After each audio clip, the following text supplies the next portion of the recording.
Hi and welcome to Silver Soul Tarot. Today we are doing a love reading. Very cool to do a love reading. So let's crack on and see what the messages are, shall we? So I'll introduce the decks as we go. But first of all, if you're new here, welcome. My name is Jo. If you are a returning viewer, great to see you again. If you are a subscriber, much love to you. I appreciate every single one of you. So using the Romantic Love Oracle cards, the first message out is Eternal Flame. The flame of your love burns bright and eternal. This enduring connection brings warmth, passion, and a sense of security to your relationship. Okay, this could be someone who's kind of been in a relationship for a while. Let's keep going and see though. But it could be a reconnection from a past life love. We've got the Crimson Kiss Oracle. And the message out of this deck today is Scissors. It's time to cut ties. You have done all that you can.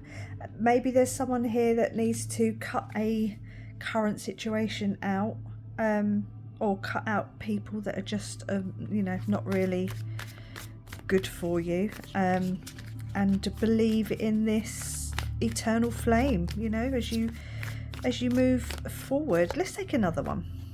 Leaves. A love that was once vibrant now withers and dies. It has come to a natural end. Someone here needs to let go of someone. You can let go of someone even if you do love them, and have that requirement to move on. Maybe life has taken you in different directions. You want different things now. You can still leave that love behind, but still take love with you. Let's see what this Romance and Love Oracle has to say, shall we? Settling. Avoid settling for less than you deserve in love. Maybe, relationships get a bit stale. They come to a natural end. Things happen, people change. And sometimes you just have to move on. But it doesn't mean you don't stop loving the person and that you don't, take that forward with you. Let's see what the tarot has to say, shall we? We've got the High Priestess. You could be getting signs and synchronicities around this. You could be definitely getting, downloads and intuitions coming in about having to just move on. There is obviously a sense of something being hidden from you as well with the High Priestess, but I think there's definitely some intuitive messages coming through. This is not a surprise for you. If this message has found you, you probably are like, okay, yeah, maybe I need to just cut this tie. You got the King of Pentacles. It could be with a earth sign, specifically a Taurus, but it doesn't have to be, so please don't get stuck up on the zodiac signs here. But you're fine. If you're the King of Pentacles, you are fine. You have your financial stability. You have your own home, or the home that you share is somewhat easily splittable. Is that the right? Divided would be the better word. It's like you're fine. You don't need to worry about the sort of financial side of any split that could be coming. You've got the Ace of Swords. It's a new way of thinking. Yeah, it's a truth. So there could be something being hidden from you. It's a truth, a clarity, a moment, an aha moment. But I think this is just, avoid settling, kind of seeing yourself for who you are as this King of Pentacles, as this divine being that is going to be perfectly fine, whatever decision it is that you make, and wherever that decision leads you, you'll be fine. Sailing on to calmer waters with the Six of Swords. I'm not necessarily saying that this connection is, a headache, or it keeps, it's a specifically aggressive one or anything, but there's definitely this sense of leaving behind that sadness and that, there's something here where you just keep butting heads, clearly. If you've done all that you can to try and reignite passions, or keeping things fresh and keep things moving forward, and the other person has become a bit too lazy, it's time to literally leave. to a new beginning. Let's get you in focus. To a new beginning with the Fool, taking that leap of faith, trusting that the universe has got your back, that the next step, although you might not be able to see it, is there for you. Okay, it is there in front of you. You just got to take that leap. The Nine of Wands, yeah, you could be coming out of this a little bit sort of, yeah, battered and bruised in that sense, emotionally. I hope not physically, obviously. But the Nine of Wands, you know, the wounded warrior, yeah. Look, you've done all you can. You've probably spent too long trying to pull this other person up. You know, you've probably had the same conversation with them over and over and over again, and it's just tiring at this point. Yeah, just it's time to cut ties, literally. The Two of Swords. Do you know what I was thinking? As soon as that come out, I thought they looked like scissors cutting ties. The Two of Swords, when they're, you know, crossed in front of in the original tarot, crossed in front of her. Use the Two of Swords like a pair of scissors and just snip it. You're at a crossroads. Yeah, you're at this point of, do I go left, do I go right, do I follow this new beginning and take this leap of faith, or do I stay having the same conversations with the same person about the same issues, and it's just not getting either of you anywhere. The Ten of Pentacles. Okay, financially you're fine. In your 3D reality, you're fine. You've got nothing to worry about. I mean, maybe if this is a marriage specifically, there will have to be some, you know, divvying up of assets. But it certainly is not something that you need to worry about, you know.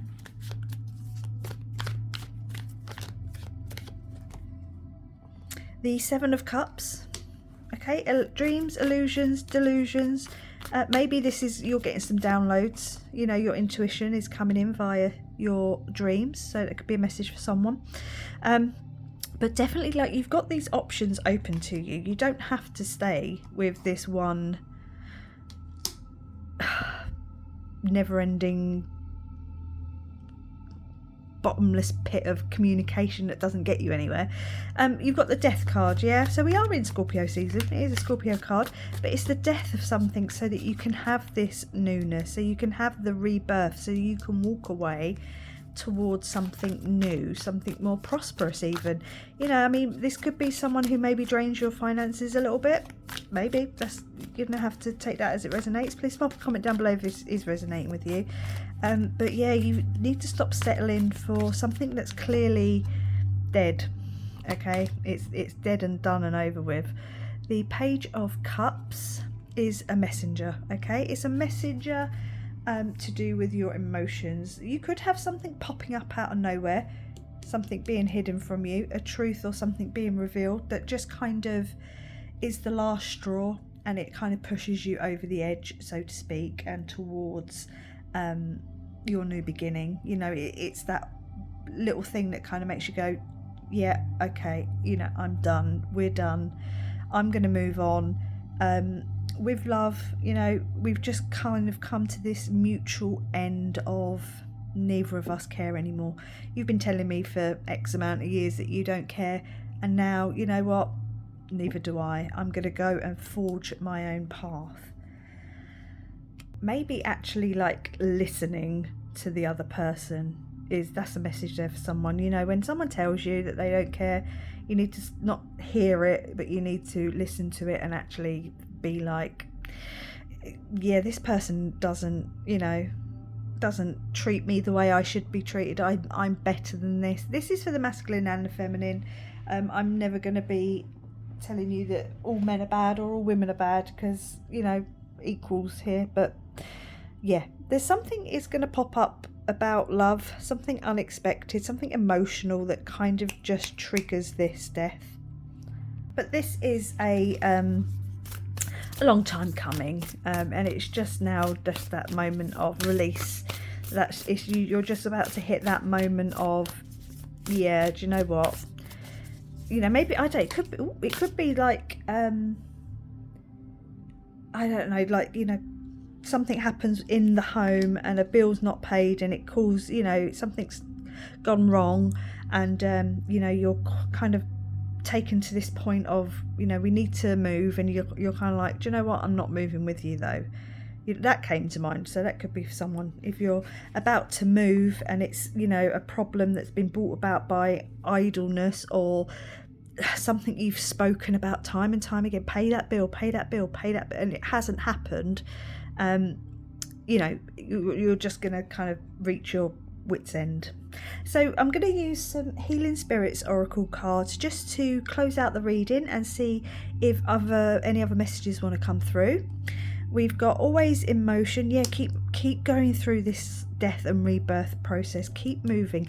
The Six of Swords is also a card of a physical move, so there could be someone here literally moving, and also with the Fool as well. So there literally could be a actual physical movement, a home move here.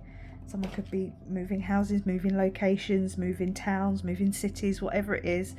But I would just say that finances are like the least of your problems, which is a fantastic situation to be in. Let's face it, you can now kind of dream big about how you want to take that step, what that step is that you're next going to take. And the last card we're going to have is You Have the Power to Make Yourself Better. Yeah, you have the power to make your life how you want your life to be. I'm going to leave it there and say thank you very much for watching. Please like, comment, subscribe, and I will catch you on the next one. Bye.